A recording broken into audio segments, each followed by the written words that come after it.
माननीय प्रधानमंत्री जी नमस्कार। मेरा नाम दीपेश अहिरवार है। मैं शासकीय उच्चतर माध्यमिक विद्यालय इंदौर कोलकाता भोपाल का कक्षा 10वीं का छात्र हूँ। आजकल बच्चों में काल्पनिक खेल और इंस्टाग्राम की लत एक सामान्य सी बात हो गई है।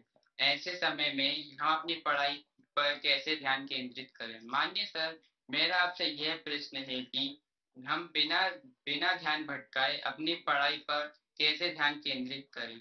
मैं इस संबंध में आपसे मार्गदर्शन चाहता हूँ। धन्यवाद। धन्यवाद दीपेश। माननीय प्रधानमंत्री जी, अदिताभ गुप्ता का प्रश्न इंडिया टीवी द्वारा चुना गया है। अदिताभ हमसे आभासी माध्यम से जुड़े रहे हैं। अदिताभ, अपना प्रश्न पूछिए। मेरा नाम आदिताभ गुप्ता है। मैं 10th क्लास में पढ़ता हूँ। जैसे कि टेक्नोलॉजी बढ़ती जा रही है, वैसे भी हमारी डिस्ट्रैक्शन जो है वो और ज़्यादा बढ़ती जा रही है। हमारा फोकस पढ़ाई पे कम होता है और सोशल मीडिया पे ज़्यादा होता है। तो मेरा आपसे ये सवाल है कि हम पढ़ाई पे कैसे फोकस करें और सोशल मीडिया पे कम करें, क्योंकि आपके टाइम पे इतनी ज़्यादा डिस्ट्रैक्शंस नहीं होती थी जितनी अभी हमारे टाइम पे है। Dhanyavad Aditab. Honorable Prime Minister Sir, the next question comes from Kamakshi Rai on a subject that is central to many students. Her question has been selected by Republic TV. Kamakshi, please ask your question. Greetings, Prime Minister and everyone. I am Kamakshi Rai, studying in class 10th from Delhi. My question to you is, what are the different ways that can be adopted by a student to not easily get distracted during their exam times? Thank you. धन्यवाद कामाक्षी। माननीय प्रधानमंत्री जी, इस प्रश्न का चुनाव जी TV द्वारा किया गया है। मनन मित्तल हमसे आभासी माध्यम से जुड़े हैं। मनन, कृपया अपना प्रश्न पूछिए। नमस्ते प्रधानमंत्री जी, मैं मनन मित्तल डीपीएस बैंगलोर साउथ से बोल रहा हूं। मुझे आपसे एक प्रश्न है। ऑनलाइन पढ़ाई करते वक्त बहुत सारे डिस्ट्रैक्शंस होते हैं, जैसे कि ऑनलाइन गेमिंग वगैरह वगैरह। हम इससे कैसे बचें? ये स्टूडेंट है क्या?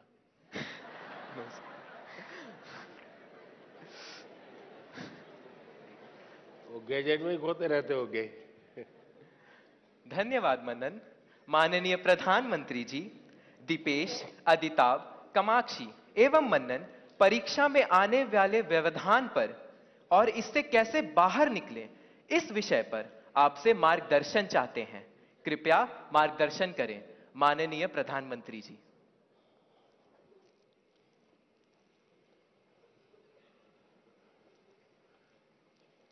सबसे पहले तो निर्णय ये करना है कि आप स्मार्ट हैं कि गैजेट स्मार्ट है।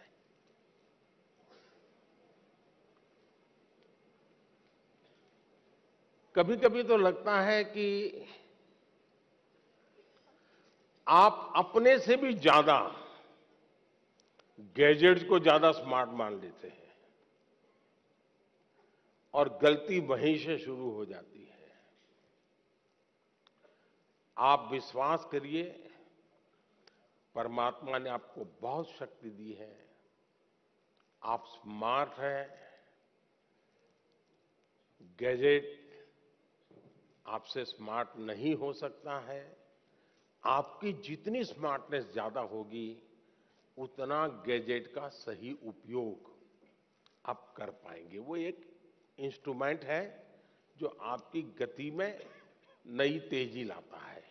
ये अगर हमारी सोच बनी रही तो मैं समझता हूं कि शायद आप उससे छुटकारा पाएंगे। दूसरा,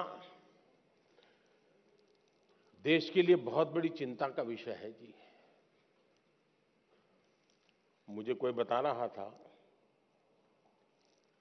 कि भारत में एवरेज 6 घंटे लोग स्क्रीन पे लगाते हैं। 6 घंटे। अब जो इसका बिजनेस करते हैं उनके लिए तो खुशी की बात है। जब मोबाइल फोन पर टॉक टाइम होता था तो टॉक टाइम में कहते हैं कि उस समय एवरेज 20 मिनट जाती थी। लेकिन जब से स्क्रीन और उसमें से रील क्या होता है, एक बार शुरू करने के बाद निकलते हैं क्या उसमें से बाहर? क्या होता है? नहीं बोलेंगे। अच्छा, आप लोग कोई रील देखते नहीं है? नहीं देखते हैं ना? तो फिर शर्माते क्यों हो, बताओ ना, निकलते हैं क्या बाहर अंदर से? देखिए, हमारी क्रिएटिव उम्र और हमारी क्रिएटिविटी का सामर्थ्य अगर एवरेज हिंदुस्तान में 6 घंटे स्क्रीन पर जाए तो ये बहुत चिंता का विषय है। एक प्रकार से गैजेट हमें गुलाम बना देता है। हम उसके गुलाम बनकर के जी नहीं सकते हैं। परमात्मा ने हमें एक स्वतंत्र अस्तित्व दिया है, स्वतंत्र व्यक्तित्व दिया है, और इसलिए हमें सचेत रहना चाहिए कि कहीं मैं इसका गुलाम तो नहीं हूं। आपने देखा होगा, आप कभी भी देखे होंगे, मेरे हाथ में कभी कोई मोबाइल फोन शायद आप रेयरली कभी देखा होगा, रेयरली। मैंने क्यों अपने आप को संभाल के रखा हुआ है, जबकि मैं एक्टिव बहुत हूं, लेकिन उसके लिए समय मैंने तय किया हुआ है।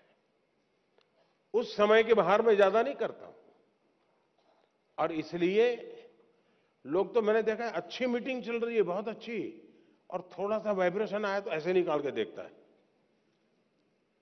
मैं समझता हूं कि हमने खुद ने कोशिश करनी चाहिए कि हम इन गैजेट्स के गुलाम नहीं बनेंगे। मैं एक स्वतंत्र व्यक्तित्व हूं, मेरा स्वतंत्र अस्तित्व है, और उसमें से जो मेरे काम की चीज है उस तक ही मैं सीमित रहूंगा। मैं टेक्नोलॉजी का उपयोग करूंगा, मैं टेक्नोलॉजी से भागूंगा नहीं, लेकिन मैं उसकी उपयोगिता और आवश्यकता अपने मुताबिक करूंगा। अब मान लीजिए आपने ऑनलाइन डोसा बनाने की बढ़िया रेसिपी पढ़ ली, घंटा लगा दिया, कौन कौन से इंग्रेडिएंट्स होते हैं वो भी कर लिया, पेट भर जाएगा क्या? भर जाएगा क्या? नहीं भरेगा ना? उसके लिए तो डोसा बना के खाना पड़ेगा ना। और इसलिए गैजेट जो परोसता है वो आपको पूर्णता नहीं देता है। आपके भीतर का सामर्थ्य, अब आपने देखा होगा पहले के जमाने में बच्चे बड़े आराम से पहाड़ा कर देते थे, पहाड़ा बोलते हैं ना, हैं? और बड़े आराम से बोलते थे। और मैंने देखा है कि जो भारत के बच्चे विदेश जाते थे ना, तो विदेश के लोगों को बड़ा आश्चर्य होता था कि ये कैसे इतना पहाड़ा बोल देता है। अब उसको कुछ लगता नहीं था। अब आप देखिए धीरे धीरे क्या हाल हो गया है, हमें पहाड़ा बोलने वाला बच्चा ढूंढना पड़ता है। क्यों? उसको अब आ गया है, हो गया। यानी हम अपनी क्षमता खो रहे हैं। हमें अपनी क्षमता खोए बिना क्षमता को आगे बढ़ाना, ये हमें कॉन्शियसली प्रयास करना पड़ेगा। अदरवाइज धीरे धीरे धीरे करके वो विधा खत्म हो जाएगी। हमारी कोशिश होनी चाहिए कि हम अपने आप को लगातार टेस्ट करते रहें, मुझे ये आता है कि नहीं आता है। वरना तो आजकल तो आर्टिफिशियल इंटेलिजेंस के इतने प्लेटफॉर्म आए हैं कि आपको कुछ करने की जरूरत नहीं है। उस प्लेटफॉर्म पे जाकर के चैट पर चले जाएंगे तो आपको दुनिया भर की चीजें बता करके दे देता है वो। अब तो गूगल से भी एक स्टेप आगे चला गया है। अगर आप उसमें फंस गए तो आपकी क्रिएटिविटी खत्म हो जाएगी। और इसलिए मेरा तो आग्रह रहेगा कि आप, दूसरा, हमारे यहां आरोग्य का जो शास्त्र है पुरातन भारत में आरोग्य का, उसमें उपवास की परंपरा होती है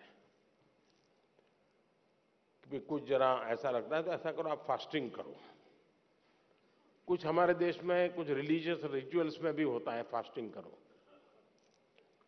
अब वक्त बदल चुका है, तो मैं आपको कहूंगा, क्या आप हफ्ते में कुछ दिन या दिन में कुछ घंटे ये टेक्नोलॉजी का फास्टिंग कर सकते हैं क्या? कि उतने घंटे उसकी तरफ जाएंगे ही नहीं।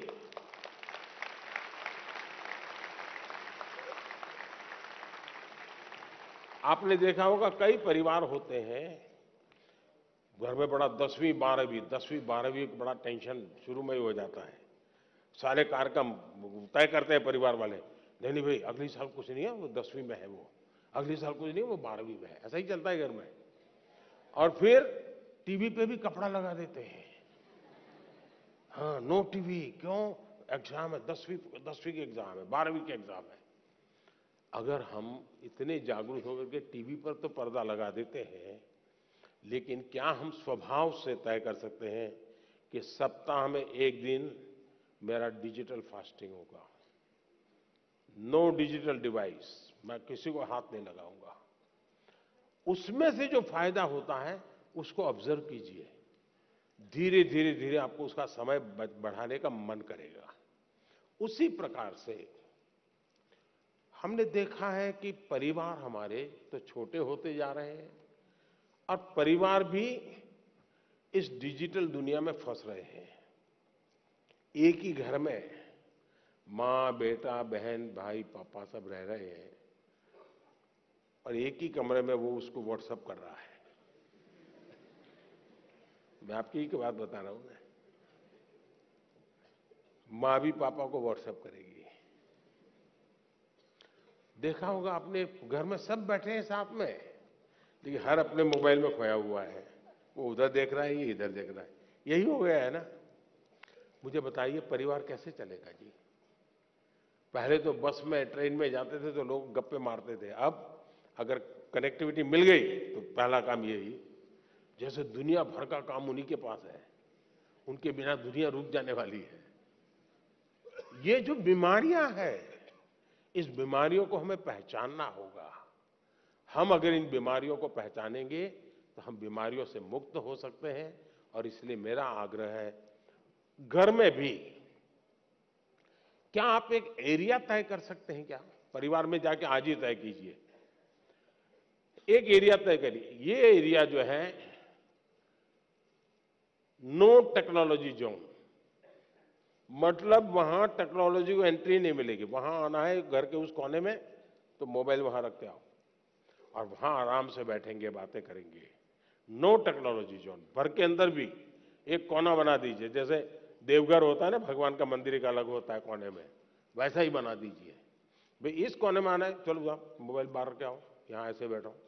अब देखिए धीरे धीरे आपको जीवन जीने का आनंद शुरू होगा। आनंद अगर शुरू होगा तो आप उसकी गुलामी में से बाहर आओगे। बहुत बहुत धन्यवाद।